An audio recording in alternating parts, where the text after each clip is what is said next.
नमस्कार दोस्तों। आज सुनेंगे मुंशी प्रेमचंद के द्वारा लिखी कहानी जुर्माना। चलिए कहानी शुरू करते हैं। ऐसा शायद ही कोई महीना जाता कि अल्लाह रखी के वेतन से कुछ जुर्माना न कट जाता। कभी कभी तो उसे 6 के 5 ही मिलते, लेकिन वह सब कुछ सहकर भी सफाई के दरोगा मोहम्मद खैरात अली खां के चंगुल में कभी न आती। खां साहब की मातहती में सैकड़ों मेहतरानियां थीं। किसी की भी तलब ना कटती, किसी पर जुर्माना ना होता और ना डांट ही पड़ती। खां साहब नेक नाम थे, दयालु थे, मगर अल्लाह रखी उनके हाथों बराबर ताड़ना पाती रहती। वह कामचोर नहीं थी, बेअदब नहीं थी, फूहड़ नहीं थी, बदसूरत भी नहीं थी। पहर रात को इस ठंड के दिनों में वह झाड़ू लेकर निकल जाती और 9 बजे तक एक चित्त होकर सड़क पर झाड़ू लगाती रहती। फिर भी उस पर जुर्माना हो जाता। उसका पति हुसैनी भी अवसर पाकर उसका काम कर देता, लेकिन अल्लाह रखी की किस्मत में जुर्माना देना था। तलब का दिन औरों के लिए हंसने का दिन था, अल्लाह रखी के लिए रोने का। उस दिन उसका मन जैसे सूली पर टंगा रहता था। न जाने कितने पैसे कट जाएंगे। वह परीक्षा वाले छात्रों की तरह बार बार जुर्माना की रकम का तखमीना करती। उस दिन वह थककर जरा दम लेने के लिए बैठ गई थी। उसी दम दरोगा जी अपने इक्के पर आ रहे थे। वह कितना कहती रही, हुजूर अली, मैं फिर काम करूंगी, लेकिन उन्होंने एक न सुनी थी। अपनी किताब में उसका नाम नोट कर लिया था। उसके कई दिन बाद फिर ऐसा ही हुआ। वह हलवाई से 1 पैसे के सेवड़े लेकर खा रही थी। उसी वक्त दरोगा ना जाने किधर से निकल पड़ा था और फिर उसका नाम लिख लिया गया था। ना जाने कहाँ छिपा रहता है, जरा भी सुस्ताने लगे कि भूत की तरह आकर खड़ा हो जाता है। नाम तो उसने 2 ही दिन लिखा था, पर जुर्माना कितना करता है अल्लाह जाने। 8 आने से बढ़कर 1 रुपया ना हो जाए। वह सिर झुकाए वेतन लेने जाती और तखमीने से कुछ ज्यादा ही कटा हुआ पाती।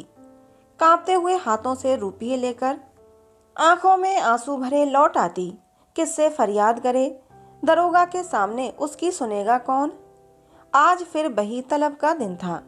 इस महीने में उसकी दूध पीती बच्ची को खांसी और ज्वर आने लगा था। ठंड भी खूब पड़ी थी। कुछ तो ठंड के मारे और कुछ लड़की के रोने चिल्लाने के कारण उसे रात भर जागना पड़ता था। कई दिन काम पर जाने में देर हो गई। दरोगा ने उसका नाम लिख लिया था। अब की आधे रुपये कट जाएंगे। अगर आधे भी मिल जाएं तो गनीमत है। कौन जाने कितना कटा है। उसने तड़के बच्ची को गोद में उठाया और झाड़ू लेकर सड़क पर जा पहुंची, मगर वह दुष्ट गोद से उतरती ही न थी। उसने बार बार दरोगा के आने की धमकी दी। अभी आता होगा, मुझे भी मारेगा, तेरे भी नाक कान काट देगा। लेकिन लड़की को अपने नाक कान कटवाना मंजूर था, गोद से उतरना मंजूर न था। आखिर जब वह डराने धमकाने प्यारने पुचकारने किसी उपाय से ना उतरी, तो अल्लाह रखी ने उसे गोद से उतार दिया और उसे रोती चिल्लाती छोड़कर झाड़ू लगाने लगी। मगर वह अभागिनी एक जगह बैठकर मन भर रोती भी न थी। अल्लाह रखी के पीछे लगी हुई बार बार उसकी साड़ी पकड़कर खींचती, उसकी टांग से लिपट जाती, फिर जमीन पर लौट जाती और एक क्षण में उठकर फिर रोने लगती। उसने झाड़ू तान कर कहा, चुप हो जा, नहीं तो झाड़ू से मारूंगी, जान निकल जाएगी। अभी दरोगा दाढ़ीजार आता होगा।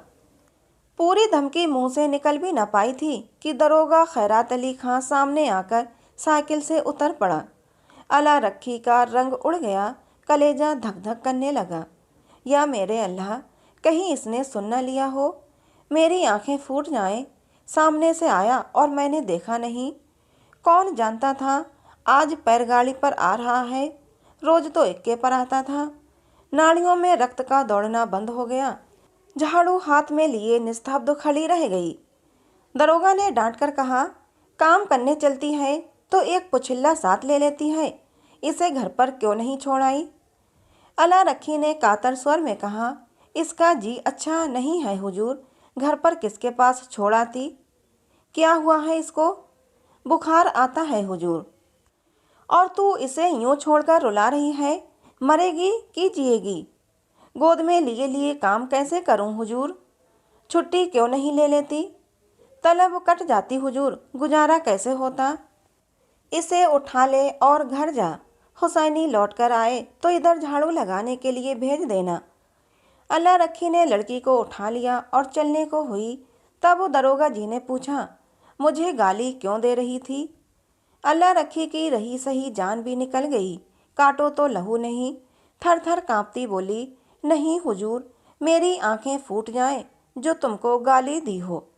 और वो फूट फूट कर रोने लगी। संध्या समय हुसैनी और अल्लाह रखी दोनों तलब लेने चले।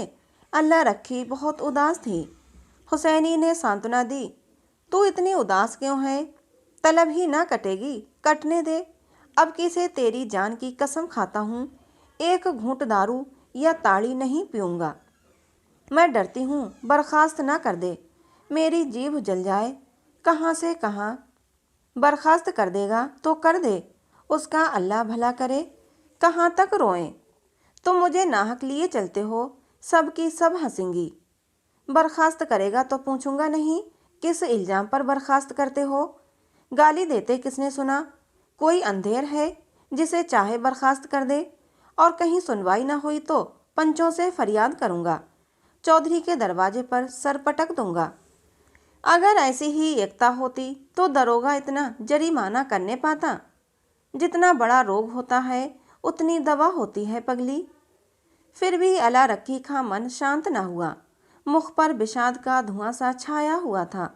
दरोगा क्यों गाली सुनकर भी बिगड़ा नहीं? उसी वक्त उसे क्यों नहीं बर्खास्त कर दिया? यह उसकी समझ में न आता था। वह कुछ दयालु भी मालूम होता था, उसका रहस्य वो समझ न पाती थी। और जो चीज़ हमारी समझ में नहीं आती उसी से हम डरते हैं। केवल जुर्माना करना होता तो उसने किताब पर उसका नाम लिखा होता। उसको निकाल बाहर करने का निश्चय कर चुका है, तभी दयालु हो गया था। उसने सुना था कि जिन्हें फांसी दी जाती है उन्हें अंत समय खूब पूरी मिठाई खिलाई जाती है। जिससे मिलना चाहे उसे मिलने दिया जाता है। निश्चय ही बर्खास्त करेगा। म्यूनसिपैलिटी का दफ्तर आ गया। हजारों मेहतरानियां जमा थीं, रंग बिरंगे के कपड़े पहने, बनाव श्रृंगार किए। पान सिगरेट वाले भी आ गए थे, खोचे वाले भी। पठानों का एक दल भी अपने आसामियों से रुपये वसूली करने आ पहुंचा था। वह दोनों भी जाकर खड़े हो गए। वेतन बंटने लगा। पहले मेहतरानियों का नंबर था, जिसका नाम पुकारा जाता वह लपक कर जाती और अपने रुपये लेकर दरोगा जी को मुफ्त की दुआएं देती हुई चली जाती। चंपा के बाद अला रखी का नंबर बराबर पुकारा जाता था। आज अला रखी का नाम उड़ गया था। चंपा के बाद जहूरन का नाम पुकारा गया, जो कि अल्लाह रखी के नीचे था। अल्लाह रखी ने हताश आंखों से हुसैनी को देखा। मेहतरानियां उसे देख देख कर कानाफूसी करने लगीं।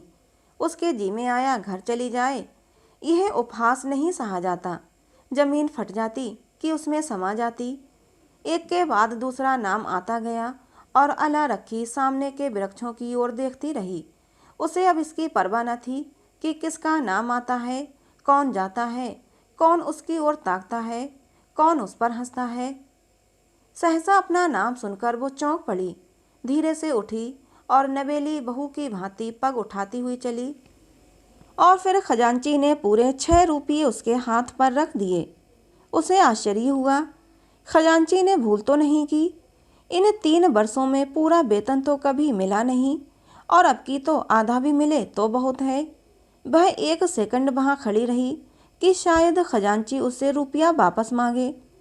जब खजांची ने पूछा, अब क्यों खड़ी है, जाती क्यों नहीं, तब वह धीरे से बोली, ये तो पूरे रुपये हैं।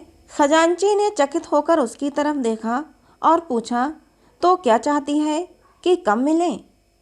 कुछ जरिमाना नहीं है? अल्लाह रखी ने पूछा। नहीं, अब की कुछ जरिमाना नहीं है।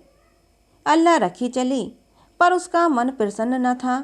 वह पछता रही थी कि दरोगा जी को गाली क्यों दी।